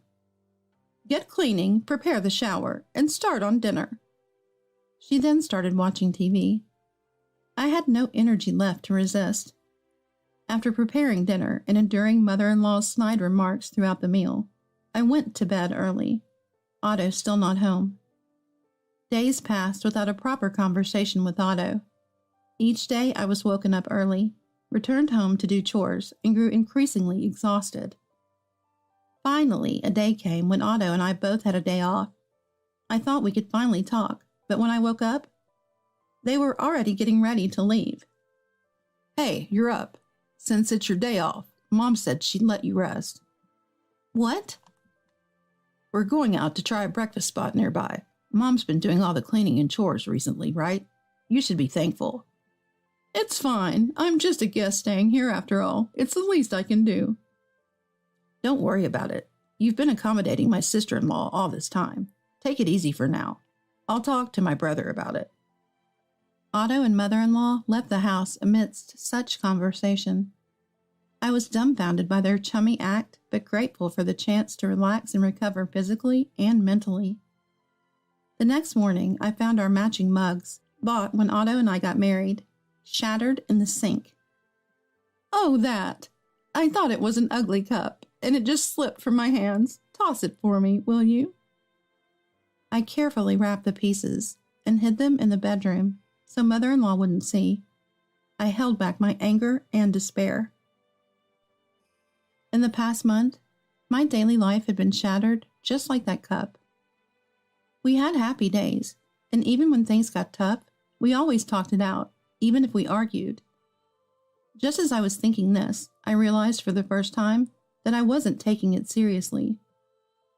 Yes, we have always said what we wanted to say to each other and talked about it, but mother-in-law's words scared me. and I realized that we weren't talking. Why have I been just following orders? It was strange for me. Even if I wasn't confrontational, I usually expressed my opinions clearly. Maybe I wasn't acting like myself due to the constant exhaustion. I decided to talk to Otto outside of work and ambushed him at a cafe near his office. When he emerged, I called and asked him to come to the cafe. He was surprised but joined me when I said I needed to talk seriously. I shared everything with Otto, but without evidence, his reaction wasn't what I had hoped for. What? That's different from what Mom told me. Don't you think something's off between us lately? Who do you think is telling the truth, me or Briar? Otto seemed hesitant, but I showed him the broken cup. This cup is like my heart, and our relationship, I said, looking down. Otto looked worried, maybe because I seemed on the verge of tears, and possibly concerned about the people around us. Okay, I get it, but what should we do? If you don't kick her out, I won't come back home. Maybe there's just a misunderstanding. I mean, my brother and sister-in-law, too. I wish we could all just get along. I was frustrated by Otto's seemingly accusatory tone, but he was silent, seemingly deep in thought. Just figure it out, okay? I said and left the cafe. Otto hurried after me, but I quickly went home and told him to handle it. The next day, Otto called to say he had sent mother-in-law back to her place. He talked to brother-in-law, who apologized for involving us and agreed it was best for her to return for now. It seemed mother-in-law didn't resist much with Otto, and even made plans to go on a picnic next week before leaving. A picnic? I don't want to see her for a while, I groaned.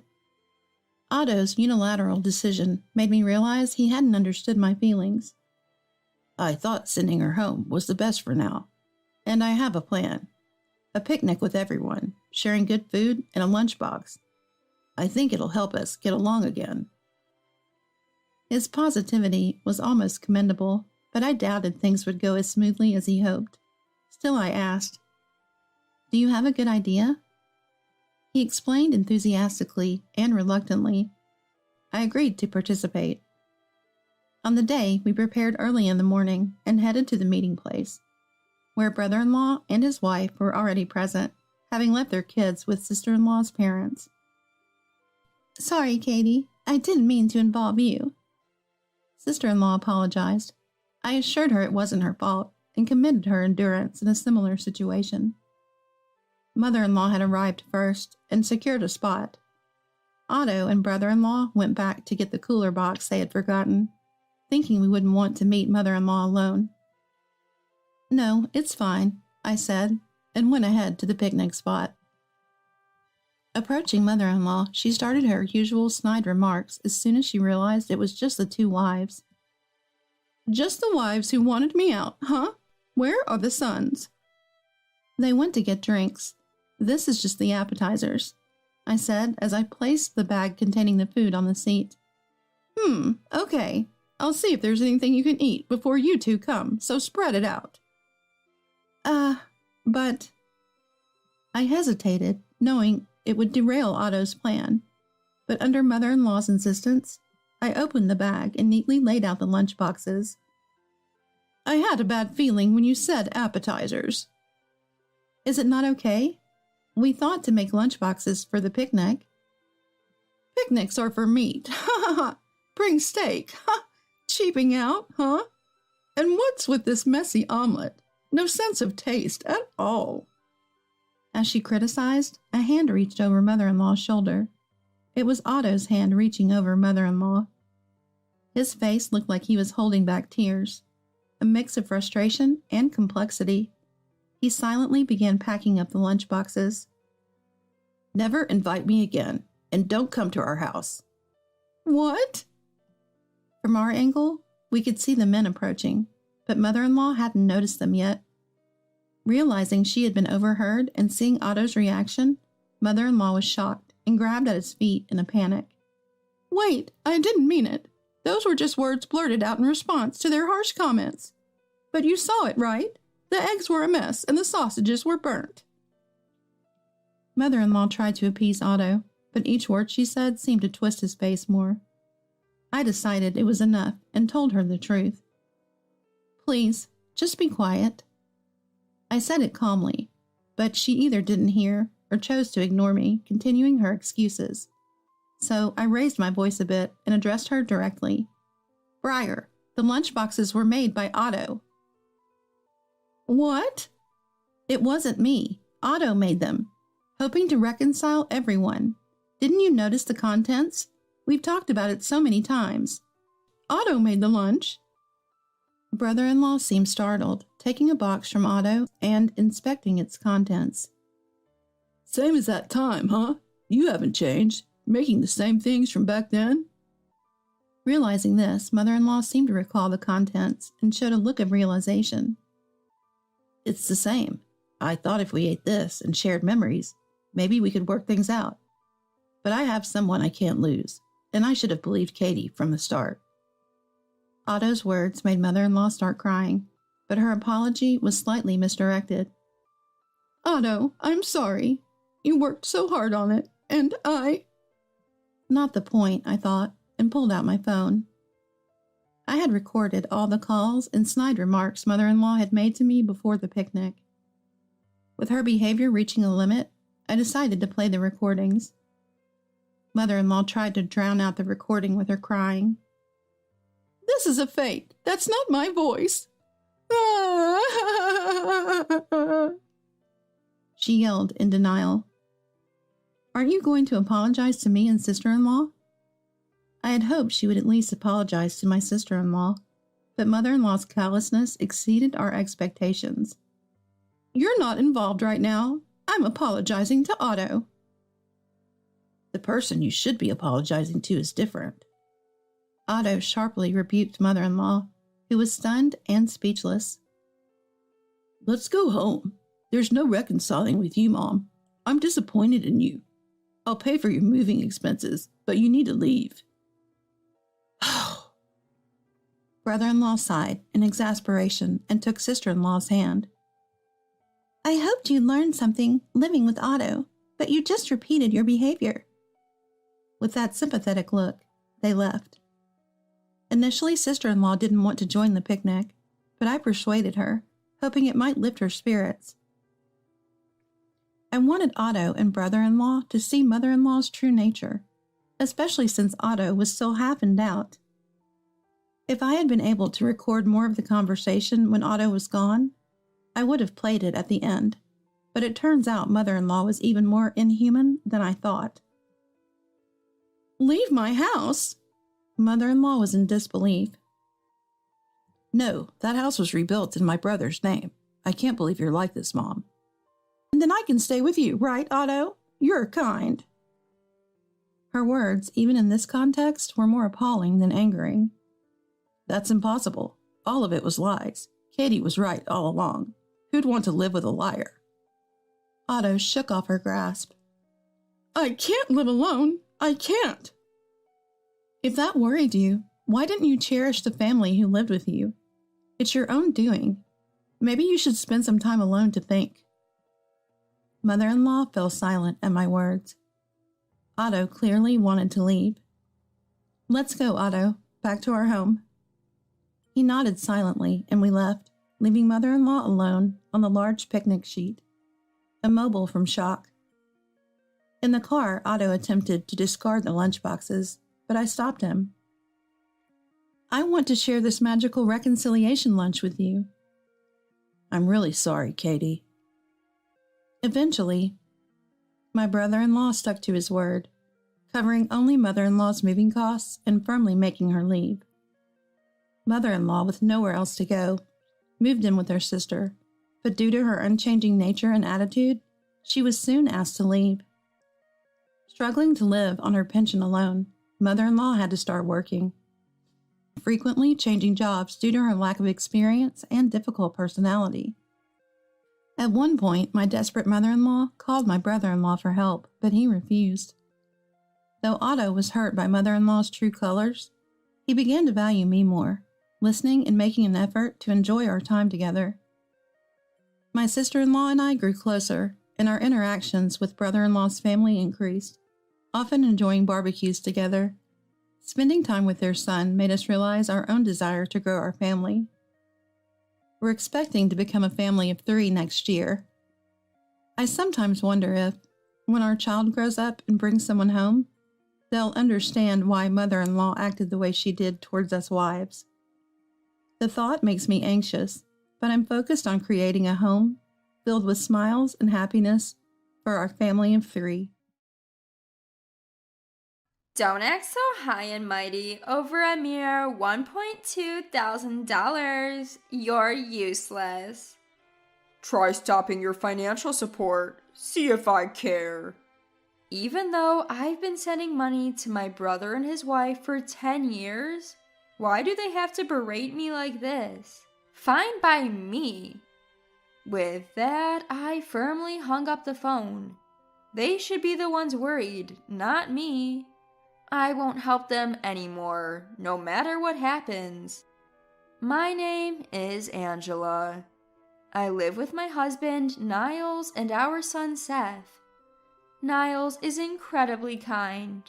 He actively helps around the house and spends quality time with Seth. I've been living a happy life. But I have a concern. It's about my older brother, Freddie, and his wife, Lila, who live in our family home. Our mom, named Jean, retired and moved back home after Freddie and Lila declared they'd take care of her. Growing up in a single-parent household, I was worried, so I gladly accepted Freddie's offer. To show my gratitude, I've been sending Mom $1,200 every month. But things seemed off after Freddie and Lila started managing the money.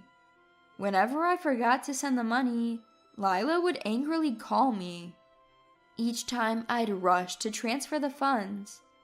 Mom's behavior also seemed strange. Lately, she's been distant on the phone, often comparing me to Freddie. Freddie has always struggled academically and isn't athletic. Mom used to complain about how Freddie didn't study as much as I did, but now the tables have turned.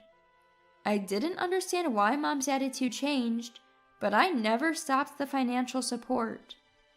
At the beginning of a new month, Lila calls my cell phone as usual.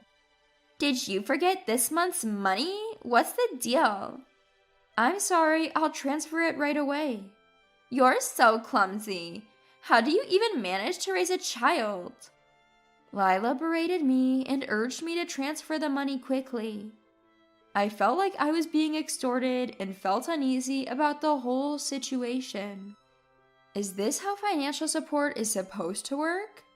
I began to doubt. Lila's aggressive behavior started when she first met our family. The first time she saw me, she scoffed.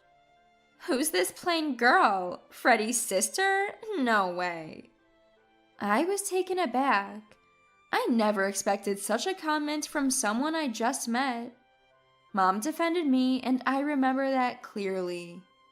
Lila's attire was a miniskirt and a flashy leopard print jacket. Isn't it inappropriate to wear that to meet your fiancé's family? I thought so, but I didn't say anything. Lila's behavior only escalated from there. I vented to my husband, who was also upset. I felt better, but the thought of having her as family was unsettling. But Freddie isn't the most sensible person either, so I thought I'd get used to it. Their behavior worsened after moving into the family home. I wondered if Mom was okay living with them, but with work and raising Seth, I couldn't visit Mom and was left in the dark, so I didn't know the details of how Mom was doing. At the end of the month, amidst our busy lives, Mom suddenly called. As usual, I dropped my son off at the childcare center and was about to head to work when I suddenly received a phone call from my mom. What's wrong? I asked, but Mom sounded furious. When I asked her to explain what she meant, Mom said something outrageous. Where's this month's money? I was shocked. I had already sent the money at the beginning of the month. I told her I transferred it to Freddie's account, but she angrily said she hadn't received it. I was surprised and asked her to check again, but she wouldn't listen. You've become so irresponsible. After all I did to raise you right, now you're sending less money? You're so ungrateful. I did send the $1,200. Enough excuses. Send the $1,200 now. If I don't get it next month, I'll cut ties with you. Learn from Freddie. He always sends $500 on time. Why am I expected to send $1,200 when Freddie only sends $500?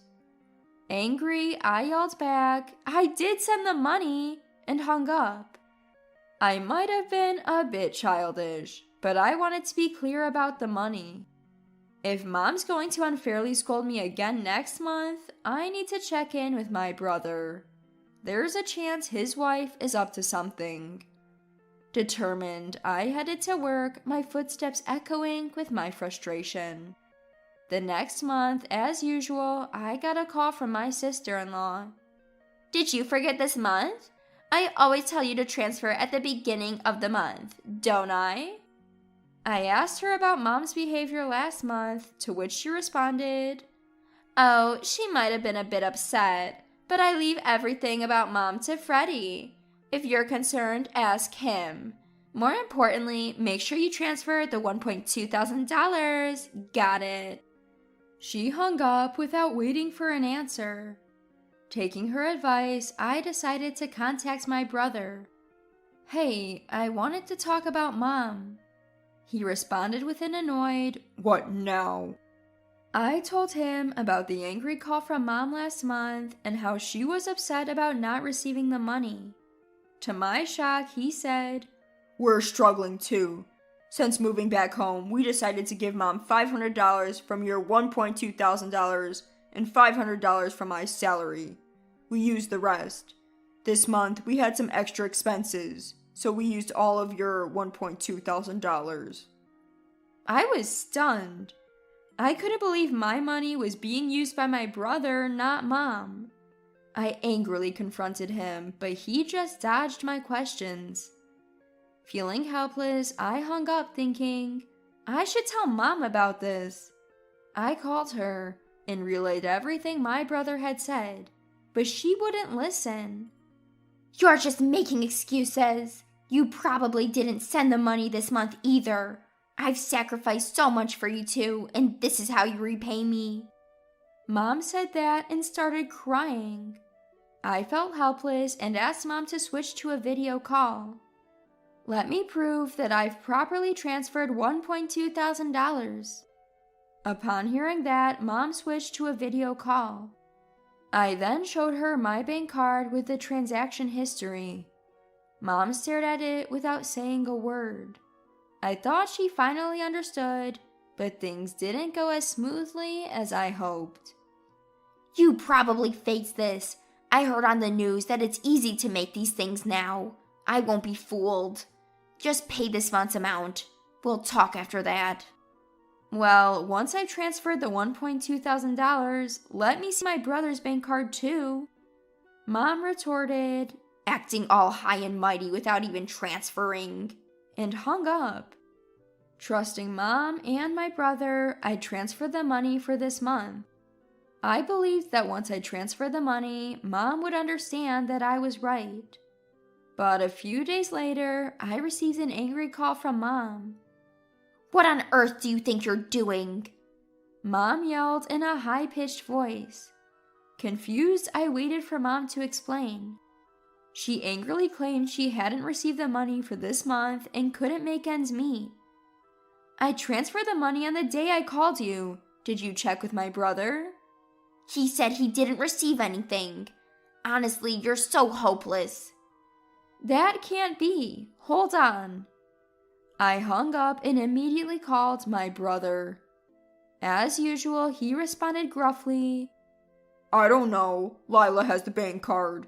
Besides, it's our living expenses too, so it's none of your business how I use the money in my account.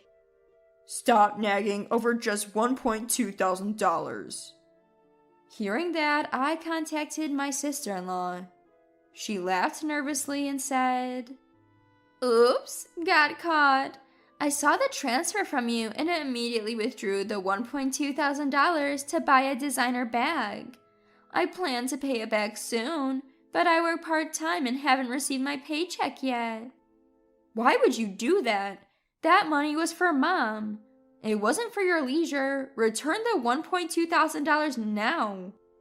Angry, my sister-in-law snapped back. "Don't act all high and mighty over just $1,200. You're useless. You're a full-time worker, right? You must have more money. Just transfer another $1,200. I was furious. I couldn't believe my money was being used like this. That weekend, I went straight to my parents' house. My brother and sister-in-law seemed surprised by my sudden visit. Mom said, "You brought the money, right?" and welcomed me in. "I've transferred the money. I want to confirm it, so I came to see my brother's bank card." When I confronted my sister-in-law, she made a disgusted face. "Lila, you have the bank card, right? Show it to me." "Why should I show it to you?" "Because I transferred $1,200 to my brother's account." I insisted, but she refused to show me. "You said you'd return it, right? You've received your paycheck by now, haven't you?"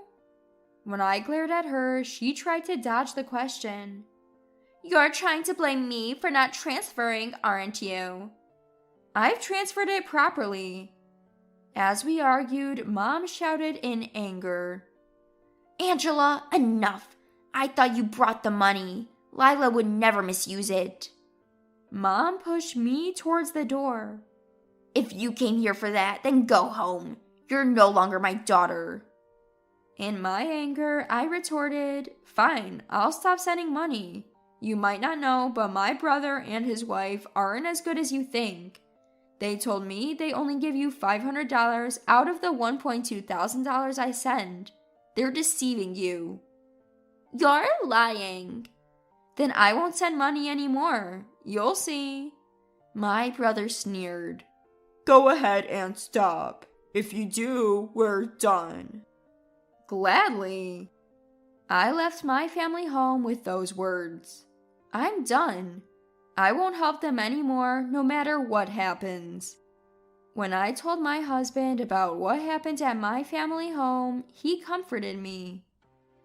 "Angela, you've been sending $1,200 for 10 years. It's okay to stop. Don't worry about it. Plus, your brother and his wife are there, right? They'll manage somehow." "You're right. I'm sorry it came to this." "It's okay. It's not your fault. Besides, sending money is a gesture of goodwill, right? Everyone's an adult. If they wanted to, they could get full-time jobs. You don't need to worry about them." Hearing that from my husband, I felt reassured. Right, sending money is a matter of goodwill. My brother is an adult and has ways to earn money. I don't need to support my brother and Mom's life, nor should I be forced to. I guess I've always felt obligated because I've been cleaning up after my brother and Mom's mistakes for so long. "I've always wondered why you had to take care of your family and brother. It seems strange, but I thought you were okay with it. Then it was fine. But now your family is me and Seth, right? You can help your family home and brother if something happens, but you don't need to guarantee their livelihood every month." Hearing that from my husband felt like a weight had been lifted off my shoulders. Then, in the middle of the next month, my mobile phone rang incessantly. It was my brother and his wife. I had intended to cut ties with them, so I was curious about the call. "Hello?" "Hey, why didn't you send money this month?" "I told you I'd stop. Besides, you don't need it. You have each other." "Huh? Are you sure about that?" "We're done. I have nothing to do with you anymore." I said that and hung up, By that evening, my sister-in-law was waiting outside my house. Returning from work, holding my son's hand, I was taken aback. She approached me aggressively and started berating me in the hallway of my condo. "You think you can get away with this?" "What do you mean?" "I'm taking care of your mom, so it's only natural you pay me the $1,200. I have things I want this month." I could only sigh at her unreasonable demands. "It's a nuisance. We've cut ties. Don't come here again." Hearing that, she stomped her foot in anger. She started yelling and cursing, and someone from the neighborhood must have called the police because they arrived shortly after. She was taken away by the police. After watching that scene in disbelief, I immediately called my brother. What? Lila stormed into your place and got arrested? Why did that happen? It's cruel of you to call the police. We're family. "I didn't call them, someone else did. Can you please stop asking for money? It's a bad influence on my son, and I don't want anything to do with you anymore." When I firmly responded, my brother went silent and then began pleading in a weak voice. Look, I work part-time, and Lila works part-time too. Mom's pension is small, and we can't live without your $1,200. You get that, right? But most of the $1,200 goes to Lila's leisure, so you should be fine, right? No, it's not like that. Sure, she spends a bit recklessly, but we need the $1,200 for our lives. Please send it this month. Why should I support you? You probably only give Mom $500 anyway. I hung up after saying that. I decided never to answer calls from my brother or sister-in-law again. I received many texts from my brother, but only read them and ignored them. My sister-in-law kept trying to contact me, which was annoying. But maybe because she was arrested, she didn't come to my house. A few months later, I finally got a call from Mom. "Angela, Freddie hasn't been giving me money lately. I'm struggling. I was mad before, but I realized I only have you." Mom's voice sounded weak. She then started complaining about how my brother and his wife have been treating her lately. "They're terrible. They don't even give me $500 now, and they're living off of my pension. I told them to get full-time jobs if they need money, but they don't listen. Lila's hardly ever home. What should I do?" Mom began to cry in a heartbroken voice. However, I didn't feel sympathy for her. I had trusted both Mom and my brother, but they betrayed me. On top of that, they told me we were done. To begin with, I went to college without borrowing money from Mom. I even paid off my brother's student loans that Mom had been burdened with. That's more than enough. Mom, if you don't want your pension taken by them, why not kick them out of the house? They're adults. They can manage on their own, right? I gave that piece of advice and ended the call with Mom. She seemed to want to say more, but I had made up my mind not to get involved. They can figure things out on their own. I have my own challenges to deal with. In the end, it seems Mom kicked out my brother and his wife because of their terrible attitude. Having been evicted, they apparently moved into an old apartment. Since that incident, Mom hasn't been very involved in my life, perhaps feeling awkward. Once, my brother called. He kept trying to contact me, and when I answered, he said they were in debt because of his wife's excessive spending. He asked for help, but I ignored him. I no longer see Mom, but I live happily with my son and husband.